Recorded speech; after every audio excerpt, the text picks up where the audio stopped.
Call center agent ka ba? Graveyard shift? Tapos gusto mo agad mag-fasting? Baka mali ang timing mo.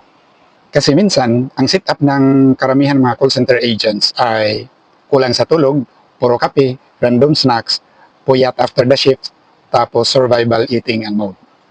Ang problema kasi nito, ang graveyard shift already stresses the body. Tapos, aggressive fasting pa, posible ito humantong sa mas gutom, mas maraming cravings, mas mag-binge eating, at saka magkaroon ng low energy. So kung ang agent ay kulang sa recovery, magulo ang tulog, sobra sa processed foods, at grabe ang stress eating, mas magandang gawin ito. Ayusin ang tulog, merong structured meals, less random yung snacking, more protein and fiber, at better hydration. Then saka mo i-consider ang gentle fasting.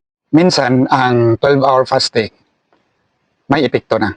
Fasting is a tool, hindi ito punishment, hindi rin ito paramihan ng oras.